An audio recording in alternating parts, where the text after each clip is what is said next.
Hey there, friends, and welcome to episode 224 of Just the Zoo of Us. This week, I got to go for an actual deep dive with a deep sea biologist who's here to review an animal that just might change the way you think about the creatures of the abyss. We discuss what it's like to be among the first humans to ever see a species, life in the trenches, like the actual Mariana Trench, freedom from beauty norms, and justice for the blobfish, slurping up meat-flavored jelly beans off the ocean floor, and the adorable side of the hadal zone. Just the Zoo of Us presents Ethereal Snailfish with Dr. Thom Linley.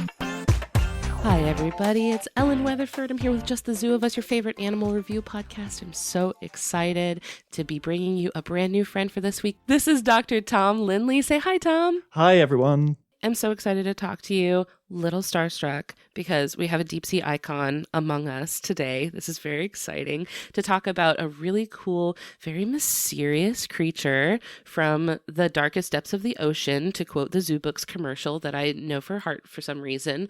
But before we talk about our deep sea friend, let's talk about you. You have probably one of the most fascinating careers that I think, like, in the world. This is just the sort of thing that, like, endlessly fascinates me. It's like being an astronaut on Earth. Could you introduce us, for our friends listening, to what it is that you do in the deep sea? Okay. I'm Dr. Thom Linley. I'm the curator of fishes at the Museum of New Zealand, Te Papa Tongarewa.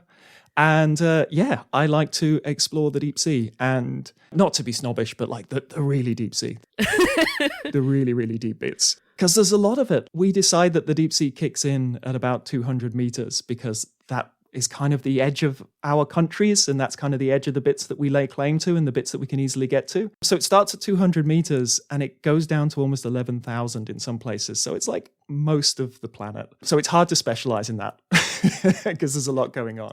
Is this past the point where it gets dark in the ocean? At what point does it get dark? It would be dark to us, certainly. But if you have special magic fish eyes or a few other critters with some amazing eyes down there, light gets to maybe 2,000 meters deep in some of the clearer water places. And that's where you get all the stuff that people associate with the deep sea, you know, the toothy, glowy, sparkly things. All the spooky guys. Yeah, all the spooky guys. But most of the spooky guys are tiny. They're really trying to hide that from you. All the sort of sensationalist articles about how horrible this fish looks like. It's the size of the palm of your hand. Like, it's actually cute. You know, when something's small but fierce looking? That seems like helpful context. They shouldn't be leaving that out, but it gets the clicks. It gets the clicks. There's some bigger stuff down there, but it's mainly little twinkly things, and the big pointy teeth get almost cute at that. I feel like when you see a picture of, like, a viper fish or something like that, next to it, there should be a little thing that's like, don't freak out. Yeah. It's okay. Banana for scale, but then it's about the size of a banana. That's a big one. It sucks when it's so deep that there's nothing around to give you a sense of scale. So you have no idea. This thing could be like 7 feet long. Yes. You wouldn't know. And that's when they get crafty. That's what's interesting. So this whole sort of zone where you've got a little bit of downwelling light and things make their own light, and it's all these guys that we're talking about. Because you make the light yourself and you are sort of perceived by others, other things see you, you can lie, you can manipulate things. You can be small and you can appear big, you can be big and appear small. So it's all like deception and subterfuge in that area. You're just like, oh, I'm just a nice little tasty snack, and then it's the lure on an anglerfish. Or, hey, I'm a big, huge, scary thing, and it's a little copepod that's just made a big cloud around itself. Oh. It's deception and subterfuge in that layer. It's funny because, like, terrestrial animals do that too, just so differently, like inflating themselves to seem bigger, or like using eye spots to look like a larger creature than they are. Like, I guess I didn't realize that like animals so deep under the water are doing the same thing, just using what they have available. Yeah, and the fact they can manipulate the light as well. They can manipulate sort of the source and the object you're looking at. They can get really tricky. The thing that a lot of them do is counter illumination. So they have light up bellies, basically, light up tummies. So with that tiny bit of light that's downwelling down from the surface, you could see a silhouette. You could see their outline if you had really sensitive eyes. So they perfectly match that downwelling light and their shadow disappears. But then that means they could create a false shadow. They could create the shadow of a different animal to try and trick things. No. Can we go on a tangent about cookie cutter sharks? Now, this is a pro cookie cutter shark space. We love our chompy guys. They are certainly chompy guys. So they have this collar around their neck. They have this dark band around their neck. And we think that they light up their underside, but then they leave this collar so they look like a much smaller fish. And then a predatory fish will come charging in from underneath, thinking, I'm gonna nom down on this little snack. And as they come past, the cookie cutter does this weird little backflip. This is going to sound weird, but it has really big lips for a shark. So it kind of sucks on like a little suction cup. Slay. Yeah, real pouty lips. And then does this little spin. And it uses the predator's momentum as it goes past to do this little spin and take that little cookie cutter plug out of the tissue. And they hang around in gangs. So they look like a shoal of fish. It's an Uno reverse. It is. Say, well, hold on. I'm not the one being preyed upon, actually. Guess again. Yeah. It's you. Surprises. Now I remember Christian telling me this during our cookie cutter shark episode, because I remember being like, sharks already have so much going for them, and now they're also using like espionage and deception and trickery. How do you also get like, what is it like being God's favorite, I guess is what I'm wondering. Like being fully equipped, having everything you need. In the terms of like, when animals are living deep in the water, a lot of times what they do is they create their own light. But if you can't make your own light, store-bought is fine, which is what humans have to do. We got to bring our own light. We can't make our own. So when we go down into the depths of the water to explore, we got to go with remote operated vehicles or submarines or things like that, which my understanding is this is something that you work on, which I think is like one of the coolest things in the world, maybe one of the most exciting like jobs a person could have.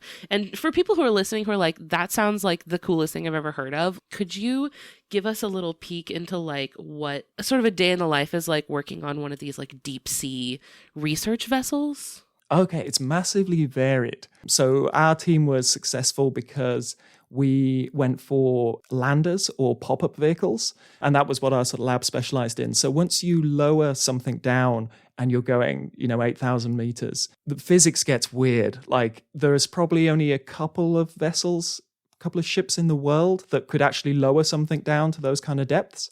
And it's dangerous and it takes a long time. It's vulnerable. So what our gear does is we just let it go. We just let it go from the surface. It free falls all the way down. Even at sort of as fast as it can go falling down, it can still take 4 hours to reach the bottom. That's how deep some of these places are. It'll get there. It'll do a little pre-programmed task that we've asked it to do. And then when we want it to come back up, we'll send a code through the water as a pulse of sound. It sounds like an old modem, that old sort of dial-up. Oh, I'm definitely going to have to drop a soundbite in because probably a lot of kids listening do not know what that sounds like, but that is a core memory. It is. That.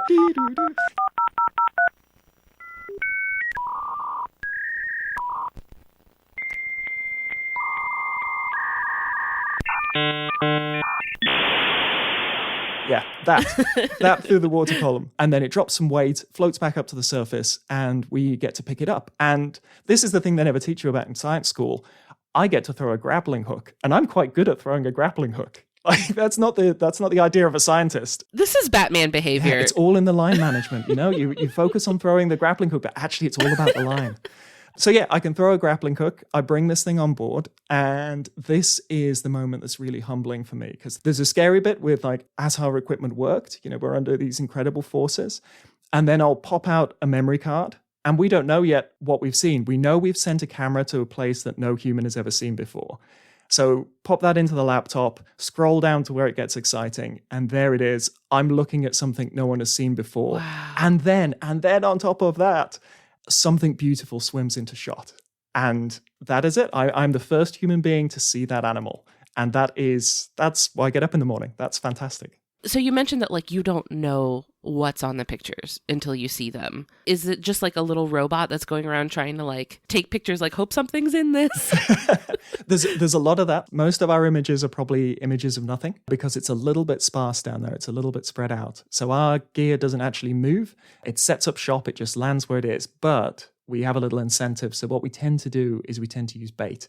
So we put a nice stinky bit of mackerel that I've left out in the sun on a bait arm in front of the camera. And certainly on the abyssal plains, on the big open plains that cover most of our planet, there's a lot of scavengers that are very good at finding things that smell delicious to them. And so they come along, they get a free meal, we get a picture of them, nobody gets hurt. Tradesies. Yeah, tradesies. That's it. We pay them. Everyone wins. Yeah. And that's it. So we get nice sort of feeding aggregations, and there's all sorts you can learn from that. It's similar to some of the scavenger studies on, say, the Serengeti. Like you'll get the opportunists who turn up really quickly, and then you'll get larger predators that come and sort of steal the carcass. And then you might even get predators of the other scavengers that aren't interested in the carcass at all. They know that it's going to attract scavengers, and that's what they're there to eat. Oh, I see. They're off in the rafters, like I'm just waiting for somebody to come by, and then it's Uno reverses all the way down. It is. It's a tricky area. The deep sea. Lots of deception. Have y'all come across whale falls? I just have to ask because whale falls are my favorite thing in the universe, and I will talk about them endlessly. They're amazing. We sent down a whale bone once. We wanted to actually film the colonization. We wanted to film the animals sort of settling on it. We were interested in the bone-eating worms, the zombie worms or the snot worms. Those are all great names. Yeah. Every single thing you said was great. Oh, there's some amazing names in the deep sea. Yeah, some stuff has some really good ones. So yeah, we experimented with that for a while. I have not found one directly. It's quite rare. It's quite an unusual thing to find, but the progression of that as a habitat and that localized, because there's not much food down there. So a bonanza like that will create a reef, essentially, will change the whole environment for quite an area. So all these scavengers that can go for half a year without eating suddenly have this buffet. And I think they'll put on loads of weight and they'll try and mature really quickly. It'd be a great time to breed. It's a great place for a date, actually, is a whale fall, because all of your potential partners will have followed the same scent. They'll be well fed. Yeah, maybe it's a good spot for some romance with deep sea fish. So where did you two meet? Oh, there was this dead whale. Oh, it stank so good.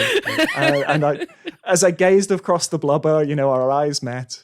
What if there was like a Hallmark Christmas movie where like a couple has like a meet cute at a whale fall? It's like a couple of isopods, but it's a Christmas movie because it's like marine snow falling around them, where it's like, oh, it's beautiful snow, but it's also like poop and dead stuff. You know what? I think they don't know that. I think they've got like a manna from heaven thing. I was like, food just comes from the sky. And it's like, don't think about it. There'll be some deep sea, like actual deep sea animal scientist who's just like, I've just figured out what this stuff is. We've been eating this for ages. Like, listen, I'm not here to ask questions, okay? What's going on? That's topside problems. That's none of my business. Yeah, it decides to keep it secret. I don't know or care where this stuff comes from. Although, I don't know. I mean, they have different values. They probably wouldn't care. They'd be like, oh, poop and dead stuff. That sounds great, actually. I have no hang-ups about that. I'm an isopod. Yeah, exactly. What else am I going to eat? This silt? No. Take what I can get. And during your time researching all of these amazing, bizarre, otherworldly creatures that live in this place so foreign to the human eye, as I have said before on this podcast, really none of our business, like not meant for human eyes at all, was never meant to like enter the field of view of a human being. And yet people like you are bringing stuff like that up to our eyes and to our knowledge. And during this time, your work has revealed some new creatures that we otherwise didn't know about, including the fish that we're talking about today. For people who are listening and are like, what is a snailfish? Could you introduce us to what a snailfish is? Yeah, sure. So they are the best animals and they are magic and wonderful, and I'm not biased at all. That was a very strong intro. Yeah, there we go. There's Set that bar nice and high. There's my totally neutral scientific stance on it. So they're an amazing group of fishes. To start off with that weird name, why snailfish?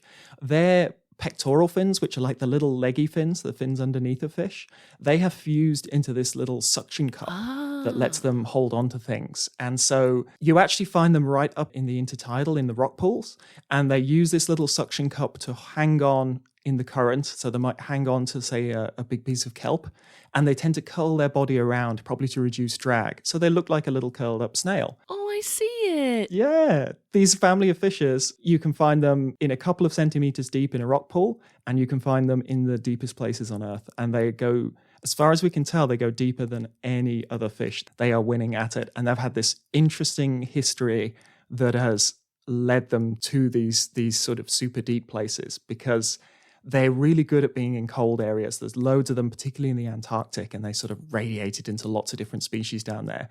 But something about being good at coping with the cold seems to make you good at coping with going deep. And one of the other advantages is that they skipped the middle. So usually we find most of these hadal snailfishes, so hadal is the deepest zone in the ocean. It's these big cracks that go down, right down to sort of 11,000 meters. And they tend to be the only fish we find in there. And I think part of that is that all around that is these big open abyssal plains where there's very little food. And even though they're right next door to each other, they're two very different environments. So the fish that are good at living on those plains, the scavengers I mentioned earlier that will look for big dead things over wide areas, that's not going to work in a crack in the ocean. So they're actually not very good at making that last step. Whereas these cold adapted snailfish went right down into the trenches and set up shop there, deeper than every other fish. They've got the place to themselves. They've got plenty of food. But it's like an inverted island, because once they adapted to go that deep, they can't hop up anymore. They can't get to the other trenches. So each trench has one, sometimes up to three endemic species in it. So species that are only found in that trench. And that's what's really exciting, because they've done it over and over again. We keep going to these trenches, and more often than not, in there is this cute little pink fish. Oh, you didn't say that they were cute and pink. They are adorable. I love a kawaii fish.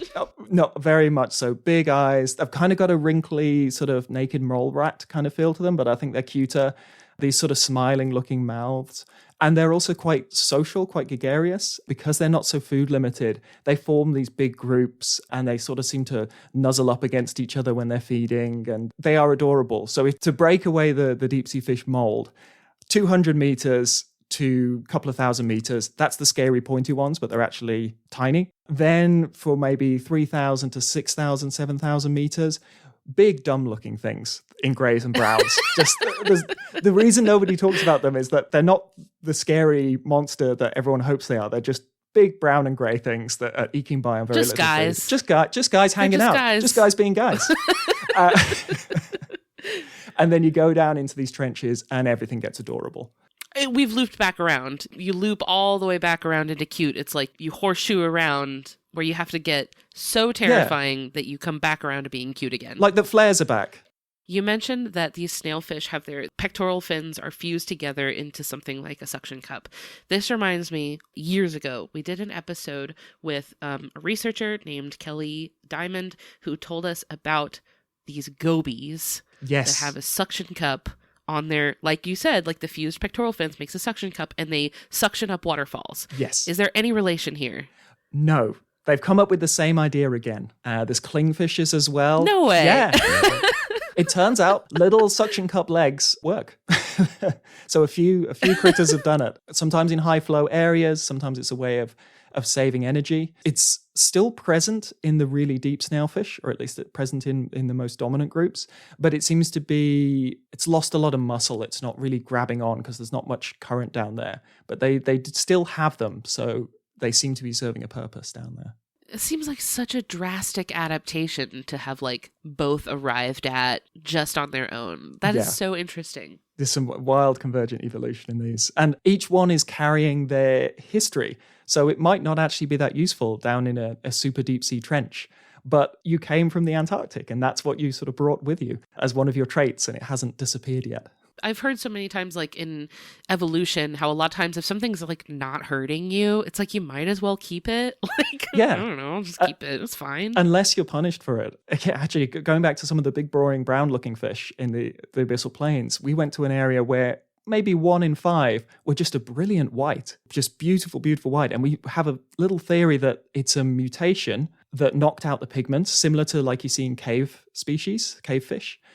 But because no one can see each other, it wasn't punished, but it also wasn't rewarded. It didn't provide a benefit and it didn't provide a punishment. So it just exists in the population. So you're like, that's fine. Don't worry about it. Yeah, Like, you don't see each other. why go through the trouble? No one down here can see each other. It's no big deal. We can look like whatever we want. How liberating. Maybe we've been a bit harsh saying it's all about deception, but maybe it's about, it's inside that counts, and the deep sea is actually about personality.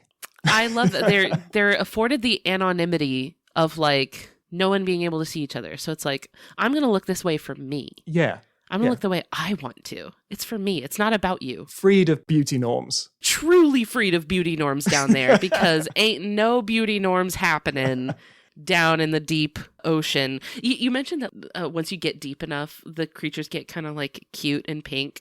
It reminds me of the blobfish. Yes. Which, justice for the blobfish, they don't look like what you think they look like. No, they don't. They don't. Terrible, terrible things happen to that one. Actually, I know the people who took that iconic picture that went viral. No. Yeah, it's a Kiwi. That's crazy. Mr. Blobby the blobfish is a Kiwi. It was the Norfans expedition off New Zealand a couple of decades ago now. But that iconic blobfish image, yeah, he's a Kiwi. Does the sort of blobfish PR nightmare haunt them, or are they like, yeah? Luckily, they're spared of it. But us as deep sea biologists, we're kind of lumbered with it. So I really like seeing these animals in the right context. I like seeing them in their natural environment. There's things that we can only learn from having specimens. But if you really want to visualize what they're like, you need to send cameras down there and you need to see them, how they're living and how they're meant to look. Because as you said, the blobfish looks nothing like that. And the analogy I use is, if you fired me out of an airlock in space, dragged me across the surface of the moon, and then put me in 5 times my normal gravity, and then took a picture and called me ugly, I think that's on you. That's user error, I think. Yeah. It's like, too right, I look ugly. You've done terrible things to me. I promise this is going to be my last off-topic comment, but I have the Build-A-Bear blobfish. Yes. Because Christian got one for me. I sent him a link. He ordered it for me, and its name is Blob Ross. No. Unfortunately, tragically, it is the pink deflated blobfish, but he is my prized possession, is the Build-A-Bear blobfish. As a character and as a sort of face for deep sea, especially because it's not horrific, it's ugly, but it's ugly cute. No, I don't mind the blobfish as an ambassador, even if it's just for the gotcha of, actually, they don't look like that. I'm a boring scientist spoiling all the fun. I mean, if you love to be a contrarian like me, that's great. It's like a built-in correction opportunity at all times. I love it. How long do you draw out your actually? Because that's usually a good sign. How long is the why? It always has to be preceded by, well. Yeah, just long vowel sounds. I like the tut at the start. I might have to start doing that. That's crucial. That's an important component of it. Any proper well actually has to include a little.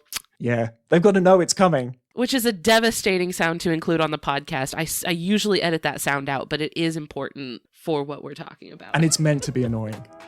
Hey there, we're going to take a quick break to hear from a couple of our friends on the Maximum Fun Network. When we get back, we are getting into our ratings for Ethereal Snailfish, so stick around.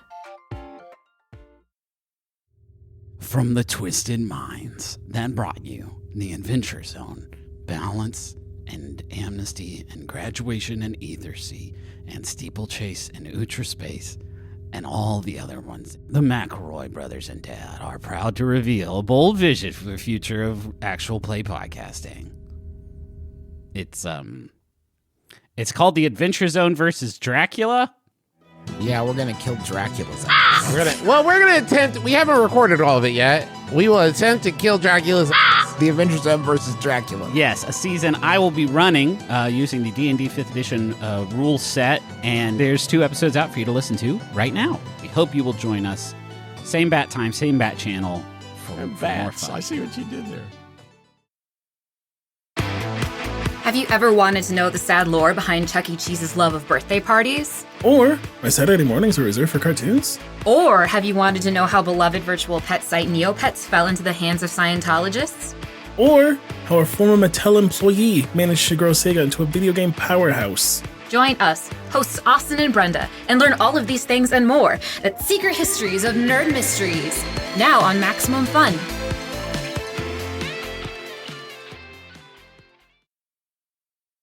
described this fish to me as the ethereal snailfish. Yes. What's ethereal about the snailfish? It looks kind of like the ghost of Christmas past. It's long, flowing, sort of ghostly looking. Because it's semi-translucent, the light kind of passes through it. It's just, it's beautiful. Well, I set the scenes how we came across it and why we only called it that and we can't give it a proper scientific name. Please. Because the fun thing is we don't know what it is. We know it's a snailfish. Oh, it's just a guy. It's just a guy. It's just a guy down there. So this was back in 2014, I think it was. Me and my boss then, Professor Alan Jameson, who's now with the Minderoo UWA Deep Sea Center. We were working with Schmidt Ocean Institute and we were out on the Mariana Trench. Very, very exciting. That's the big one. It's the big one. That's like the trench. It's the one my parents know. If you know a trench, it's that one. Yeah, so we did it. We went to the big one. And we heard reports of maybe a video catching a glimpse of a snailfish down there. So we were confident that there was a snailfish down there. And we sent our vehicles down and we got loads of this amazing footage of what we then went on to give a proper scientific name for as the Mariana snailfish. And at the time, that was the world's deepest living fish. And that was all exciting. Loads of high fives, like, woo, we did it. And back to what it feels like on one of these expeditions, it was 3 a.m. We'd had a really long day. It is just me, Alan, and a marine engineer sort of wrapping things up for the day, getting everything backed up, getting ready for another full day tomorrow. And the engineer is watching some coring tubes that have been pushed into that mucky sediment that's on the bottom. So he has a camera on it, but all it's meant to do is film these tubes going into the mud to make sure they go into the mud properly. Everyone was just chilling out, and this thing just swims into shot. And he sort of rolls back on his chair and is all sort of nonchalant because he's like, you guys like these fish, check out this one. And we lose our minds and we're banging on cabin doors and waking people up because it shouldn't be this deep. And this magical thing has just swum into shot with these huge flowing cape-like fins. It just looks incredibly delicate, incredibly fragile. It was the footage that was filmed. It's pretty easy to find. It's the footage that was filmed and put onto Blue Planet 2. So the Ethereal Snailfish is on that second episode, the deep sea episode and that. And it's just so beautiful. And it's so fragile and delicate and goes against everything that people associate with deep sea fish. It is delicate and gentle and really quite beautiful to look at, and not these horrible toothy things that only look like that to upset us, only look like that for some horror reason. It was just an amazing experience, and it really sort of humbled us. And you coming back to the technology and how we do what we do, you know, we have sapphire glass windows inches thick. We have super duplex stainless steel, again, almost inches thick. These things are difficult to carry. And we're fighting that pressure. We're fighting the environment to get a glimpse of, as you said, where humans maybe aren't meant to go. We're so far from our world that it's difficult for us to exist there. And then this delicate, fragile thing comes into shot that's harmonizing with that environment and is just existing with it. And it just drives home that this is such a different world and a different animal adapted to different things. Because if you could speak to that animal and describe what we live in, we would be the extremophiles. We would be the creatures. How on earth do you live like that? You can dry out? I didn't even know that was possible. You can die of thirst. Because life started down there. So, like, we're farther removed than they are. Like, we're the weird ones up on the land. 54% of the Earth's surface is deep sea. So when we say it's a blue planet, it's actually a deep sea planet. It's actually pitch black planet. Yeah. High pressure. And there's nothing to say that that's any weirder than hauling yourself up onto the rocks and then having to worry about drying out. We really took the difficult route. We're playing on expert mode, really. We had to bump up the difficulty for ourselves. We did. But also, like, you mentioned, like, immense amounts of pressure, what seems to us like a very, like, hostile environment. But you know what else is beautiful and forged under immense amount of pressure? Diamonds. There it is. So that's just our beautiful little diamond of the ocean. But they're not constricted by our beauty norms as well. So truly free, a truly beautiful diamond, free of our confines. We're going deep on this. We're going sort of way beyond biology. I like to infuse a little poetry. Yeah. I like to get a little poetic. There's poetry in nature. You got to find it there. To jump off the back of that, a thing I find really humbling is when most of the adaptations these animals have to cope with that pressure are actually molecular. Like the actual atoms and molecules that make up their bodies are different from ours to cope with that pressure. And so when we do bring up samples of these animals, they disappear, they melt away. I have to work really, really quickly to get my samples because the molecules that make them up fall apart. Oh, wow. And that is so incredibly humbling that we can't share a space. We can't exist in the same place at the same time because our bodies are so different.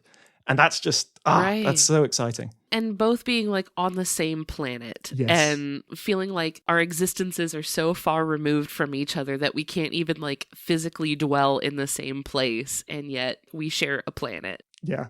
And if we're going hard on the philosophy thing, if we have a like single point origin of life, if life sort of radiated from one single event, they're our family. We are directly related. It goes back a long way. It's our cousin. Yeah, but like everything on the planet Earth that's alive is one big family. And that's, I don't know, you look at things differently then. And they'd be closer to us than like plants or funguses or stuff. Yeah. So like in the sort of whole entire kingdom of life, I mean, they're like our siblings. They're closer to us than a shark. That's wild. Oh my gosh. I hate that. I hate that so much.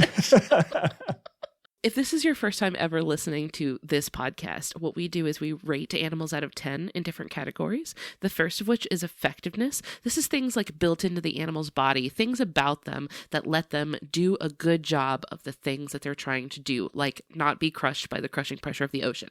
So, what do you give the ethereal snailfish out of 10 for effectiveness? I think because they're going beyond where any other fish seems to be able to go. I think that's, I mean, the whole scoring thing is sort of, it's flawed when I'm talking about my favorite. I'm not an impartial judge here. But I think considering they go where no other fish can go, that's got to be a high score on the effectiveness. I'm going to allow some wiggle room for like if we find a fish living on the surface of the sun. So I'm going to go 9 out of 10, just until we find the sunfish, the solar sunfish. Not the sunfish, not the mola mola, the big goofy guy, not that one. An actual fish on the sun, which that would create way more questions than it would answer. But I will be here for it. Yeah, I'm not clocking off early that day. You mentioned that they live in an area that is like so incredibly deep that, you know, no other fish can live there. And they also don't look like what we would expect a fish in this sort of area to look like. As you mentioned, they look very delicate and very gentle. And what they look like is like a wedding gown almost. Yes, in water, flowing. Yeah. Is that an adaptation to their environment? Definitely. So they've reduced their hard body parts. Because it's hard to build hard body parts. Under that pressure, things tend to dissolve. It's actually hard to mineralize things. So they've reduced it down to the places that you need it, which is basically just their teeth. Because soft teeth have never worked. Hard to crunch. Yeah. So the rest is quite reduced and quite flexible. They're fairly well muscled. There's certainly things with less musculature, but it's really low density muscle. So a lot of their body is encased in this gel. And that's what sort of lets the light pass through them. And so they're pretty much neutrally buoyant. They're really harmonized with their environment. They're a similar sort of density to their environment. And their movements are very deliberate. Certainly with the ethereal, it's got those long fins it's got to contend with. So it makes these very graceful dancer-like movements, which I think really adds to the effect. Because they've lost their pelvic fins, those little underleggy fins, to being a sucking disc, the pectoral, so the arm fins of a fish, theirs has to do a double function. So it has a big flowing sort of pectoral fin, which is the normal sort of flappy fins for movement. And they've split it into 2 sections. They've split it into 2 lobes, and the lower lobe works like the old pectoral fin. So it kind of hangs under as a separate thing. And in these guys, the fin rays that support the fin are free. So they come out of the fin membrane, and they look like little cat's whiskers, and they're covered in taste buds. So as they're going along the ocean bottom, they're kind of tickling the seabed with these things and getting a taste for things. I'm very glad that we don't share that adaptation. Can you imagine having to like taste everywhere that you walk? This is funny, but I have pondered this for a long period, and I think it's on us again. I think because we can only taste what's in our mouth, we associate the sense of taste with ingesting something. Whereas if we could taste just by touching something and you're not contaminating your body with it, I think we'd use it far more as a sense. And if you're living in water, that works. Maybe we'd be a little less like repulsed by bad tastes. Exactly. Maybe a bad taste would just be like, oh, an interesting thing. I'm going to move away from this. Like a bad smell. Nobody likes a bad smell, but it's it's not as bad as a bad taste. It's funny that the way that you kind of described how their pelvic fins work, it feels like they had to like reverse engineer what they had to begin with. No, that's exactly what's happening. That's like, hey, we got this sucking disc. Oh no, we used this to build it. we needed that too. Oh, we did need that. Oh no. I'm all wobbly now. Oh man. It's fine if it's a smooth surface I can suck onto, but what do I do the rest of the time?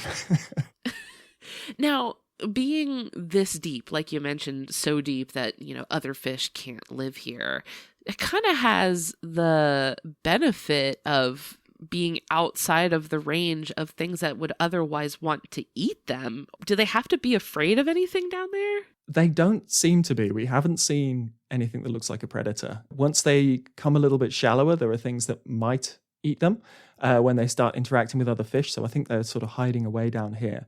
And I think that might be part of their sort of gregarious, social-looking behavior that we see. I think they've gone like the quagga. I think they've got no predators, so they're kind of confident little things down there. The quagga, like the extinct, is it a horse? Oh, did I get that wrong? What's that little guy in Australia that's like on an island with no predators and they pose for selfies? Oh, the quagga. Oh, sorry. There you go. The quagga is the horse, you're right. Because I was about to be like, it didn't work out great for them. Yeah. Yes, yeah, those little guys that are totally sort of predator-free and get really confident with it. Yeah, we see this like with like the dodo also, Yeah. like once again, didn't work out great for them. But like when an animal like lives in a place that's isolated from any predators, eventually they get to the point where they're like, what am I afraid of? Yeah. Nothing. Who's stepping to me? Nobody. There's more philosophy there. There's more things to aspire to. Have the confidence of living without predation. And adapt to environments so hostile that your haters can't survive there. Oh, are we talking about communities? Are we talking about a sense of community? Oh, no, we're way off biology now. But find your people, exist without your predators, become confident. And since you mentioned their gregarious behavior, this brings up our second category that we rate animals on out of 10. This is ingenuity, behaviors, things the animal's doing, things that they do to like let them solve problems that they face or, interact with each other in ways that help them thrive. What do you give the ethereal snailfish out of 10 for ingenuity? We don't know a lot about its behavior because we only get glimpses of it. But if we're looking at the other snailfish and what we've sort of learned to the group as a whole, I'm gonna give a more humble score here because thanks to their effectiveness, they don't have to be that ingenious because they got the place to themselves. So I'm gonna give them a 6 for this. No thoughts.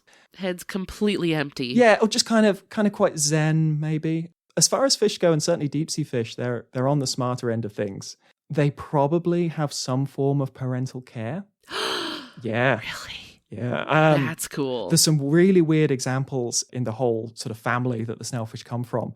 So there's right up to parasitism. There's these ones that use their little suction cup to ride the back of a giant king crab, and they lay their eggs actually inside the crab's shell. And this is a massively dated reference, but all I can think about is the end of Wild Wild West with my enormous steampunk spider. So two little snailfish. There's no way you just said that. There's no way you just said that because we have referenced that stupid steampunk spider from Wild Wild West like 1,000 times on the show, and every single time we're like, I can't believe I'm mentioning this again, but the spider from Wild Wild West. So it's stuck in your brain as well. I don't know what it is. I can't remember the rest of the film, but I was like, yeah, giant steampunk spider. I don't know anything. I don't know anything about the rest of that movie except that there's a giant robot spider at the end and we can't stop talking about it. We've talked about it like at least 4 or 5 times on this show. Well, there you go. The snailfish like it too. There's a few species of Chiroproctus that will just ride the back of a giant crab around the seabed because they're a squidgy little pink fish, but hey, I'm riding a giant crab. What are you going to do? Your Uber has arrived. Yeah, chunk, chunk, chunk. My crab's here to pick me up. Oh, that's just my giant steampunk crab. Do you not have that option? If you scroll down far enough in the app, like it's all green and eco, but right down the bottom, steampunk crab. You got to pay extra for that one, though. Yeah, it's a premium feature. Yeah. I do like the idea of like, you know what? I understand my weaknesses. I'm not the strongest swimmer, maybe, but that crab sure seems to be scooting around a lot. So maybe we'll just plop our little babies down on there and let them figure it out. Yeah, they're pretty smart. So we don't know how they're doing it in the trenches, but I have a feeling that they're doing something interesting with reproduction because then they probably have direct development, which means that they hatch as baby versions of the adults because most fish would go up into the plankton and be distributed into new areas. But if you can only live in this trench, that's not going to work for you because the chances of landing back in the right place are pretty slim. You're just going to be back down in the trench again. Yeah. Oh, I'm back. Great. So I think they stay down there, and our rough data seems to indicate that actually the smaller ones are deeper. So where they're coming from down there, there's still so much to learn. But we're getting more cameras and eyes down there. We're seeing much more of their behavior. When you talked about how, like, once you adapt to living at these extreme depths, you really can't go back up. You can't get higher. Like, you've already fallen far enough. Once you're in that trench, you're kind of in the trench forever. It reminds me of the Legend of Amigara Fault, that manga by Junji Ito. This is my trench. It was made for me. Which I think I also just referenced in the episode we did a few weeks ago on the Devil's Hole pupfish. Oh, yeah. Which is also a little fish that, like, adapted in this one little hole in the ground to the point that it's its own species now because it's been in this hole for too long. I had a, like, emotional experience with the pupfish because I was reading some papers about them and it was talking about how they were critically endangered. And then I looked and the paper was, like, from the 80s. And I thought, oh, no, do we still have pupfish? And then it was a massive relief. I was like, yes, we still have pupfish. They're hanging on by a thread, these little guys. But they're more extremophiles, hard as nails. But also, like the Amigara Fault, you go down, you can't go back up. I will always find some way to bring Junji Ito into it. Well, you don't read that and then just carry on with your life, not fundamentally changed by it. Think about it every day. I think about it literally every day. They do a cool deep sea story, actually. I can send you a link to it. Isn't there one? There's one where everyone's sharks, right? Something where, like, sharks come on land. I don't know. So, you know, we've kind of talked about the appearance of these fish being so, like you said, ethereal. It's right there in the name. So I think I know where you're going to land on this, but our final category that we rate animals on is aesthetics. It's just how nice this animal is to look at. What do you give Ethereal Snailfish out of 10 for aesthetics? Is it me personally? Can I be horribly biased? Yes, it is you, your own gut feeling. Oh, yeah, if it's got to be a 10. It's got to be a 10. And just the way it blindsided us like that, the way we're sleep deprived, it's 3 a.m. It's meant to be a video of tubes. It was never meant to be this. It was meant to be a video of tubes. Yeah, it made an entrance. Should we say that? It has a element of theatrics to it. It knows how to make an entrance. Did you have a moment where you were like, I might be hallucinating? Like, I might be dreaming, actually. There was a processing error, because again, it's 3 a.m. So we're just staring in silence at this screen, and this guy's just like, you like fish, right? Are you happy? What's wrong? What's wrong? He probably thought he was just, like, showing you some, like, cool little thing he found, and then everyone is like, this is completely upending our study as we know it. Yeah, we're running down corridors and banging on doors. It's like, get up. At that point, I'd be like, did I make a mistake? Yeah, like, I was going to delete it. It's in the way of my tubes. He's like shoving it to the side, like, get out of the way, you stupid fish. Get out of there. Let me look at my tubes of dirt. And we haven't mentioned that they have a really cute face. They do. Can you do some visuals along with it? Any sort of hadal snailfish, they've all got these crunkly little pudgy looking faces. They've got that kind of pug, you know, not super attractive, but kind of, it's weird, ugly, cute. It kind of works. The face is doing, for me, what axolotls do. Very axolotl looking animals. If you're an axolotl fan, you're gonna love this fish. Yeah, little eyes, but like facing outwards, so kind of adorably dumb looking. And then, yeah, a big grin of a mouth. Friend-shaped. Oh, friend-shaped. Oh. Now, what's happening with the little pits on its mouth? Those are sensory pores. So each of those little pits connect to a canal within the head, and they're really good at this. There's a canal that goes all sort of through the head, and it picks up the vibrations. So we know from looking at their brains that the eyes are essentially purely decorative. They're not doing very much. For vibes. Yeah. Just so you know which end's the front. So they're probably just bioluminescent detectors. They probably just know there's a little bit more light in this direction than this direction, but they're not making an image. Then it's taste and smell. So those long whiskery bits, and there's probably taste buds all around the mouth as well. And they are going to our bait, but they don't eat it. They know, they're one of the groups that I mentioned before, that they know that other scavengers will turn up and they can eat them. And then those pits are really sensitive to vibration in the water. And so as these little amphipods turn up, which are like little shrimpy things to eat the bait, they just snuffle them up like jellybeans. Oh, I mean, that's a cute visual, even though I know in my heart But they're meat flavored. slurping up amphipods is not as cute as it sounds. Yeah, I'm biased. I'm really trying to put a spin on it. I do appreciate it though, because it's doing a lot for me. Thinking of them as just like a cute little axolotl slurping up jelly beans on the bottom of the ocean, like that works. That's great. There you go. That's it. That's the best way of summing up a hadal snailfish as ambassadors for the deep. Things are much cuter at the bottom of the ocean than people give them credit for. There's some cute stuff happening down there. They're just scary for a bit, and then you push on through the scary, everything gets dumb, and then it gets cute. It's like a reward. It is. Hey, you made it this far. Here's the reward. Have a little Dumbo octopus Yeah, you see? and a pretty little snailfish. It's your little bonus. You made it this far. Here you go. Now, for people who are listening are like, I'm obsessed. This is great. I have to hear more about all the goofy, silly, and exciting stuff that's going on at the bottom of the ocean. You have your own podcast, which for anyone listening, I'm sure anyone who likes the show is going to love your show. Could you let our friends listening know where they can go to find more of your voice? Okay, if I've not driven you away, if you want more of my wafflings. Well, they've made it this far in the episode. Like, Yeah, I feel like... This is the Dumbo octopus. You've made it deep enough, and you found the promo. So me and my mate Alan Jameson, who I mentioned earlier, we started the Deep Sea podcast. It's been a couple of years now because we were getting annoyed by how the deep sea was kind of presented. Even our own research, we'd write a lovely press release about how cool these animals were, and then it would get turned into a horror show.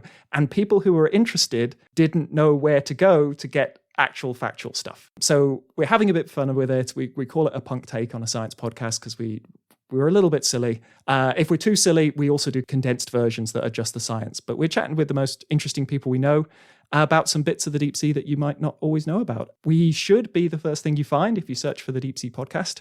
And we'd love to have you over and carry on being podcast friends with the zoo of us. Of course. And I'll have links to your show in the episode description. So anybody listening can just scroll through and click on through and head over to your podcast. Is there anywhere like on social media or anything like that you want people to follow you on? I'm on Twitter and Instagram. I will continue to call it Twitter for now at least. As Thom Linley, but my Tom is spelt with a H. But I can give you the links to those so we could stick them in the show notes as well if anyone wants to keep in touch. Perfect. All right. Yeah. Like I said, I'll have links to everything so people can scroll through and get more positive and wholesome deep sea content. It doesn't have to be all scary. We can have like a coquette moment in deep sea, like get your kawaii, adorable Hello Kitty. I made this sort of reference when we were talking about the deep sea isopods, about how they kind of look like Hello Kitty Darth Vader. Wow. Okay. I love the pop culture references. I did not expect to talk about the steampunk spider. Well, Tom, thank you so much for your time and for your knowledge and for your passion. We've all had an awesome time, and I hope that anybody listening now not only like has an appreciation for the ethereal snailfish, but like sees the ethereal nature of the rest of the hadal zone. It's not all spooky down there. So, if we can see them for what they are as being charming in their own way and in their own proper context, then, we can get more excited about learning about the deep sea. So it has been a delight. Thank you, Tom. We will talk to you later. Bye. Thanks for having me. Thank you so much for listening, friends. I hope that the ethereal snailfish will forever gracefully glide through the deepest trenches of your heart. If you liked what you heard today, I hope you leave behind some kind words for us in a review on your podcast app of choice, like Amkel23, who said, "This show is wonderfully put together. You can learn so much about animals and corresponding conservation efforts just by listening to this fun and funny show." Thank you, friend. I am so happy to hear that you enjoy learning along with us. If you want to hang out with us online, we're on Facebook, Instagram, Discord, and TikTok. Links to everything will be in the episode description. You can send me an email at ellen@justthezooofus.com if you have a cool animal you'd like to hear us talk about on the show. And I'd like to thank Maximum Fun for having us on their network alongside their other wonderful shows like the ones that you heard promos for here today. You can go check those out and learn more about the network and how you can be a part of supporting our show over at MaximumFun.org. Finally, we would like to thank Louis Zong for our theme music. That's all for today. We'll see you next week. Thanks. Bye.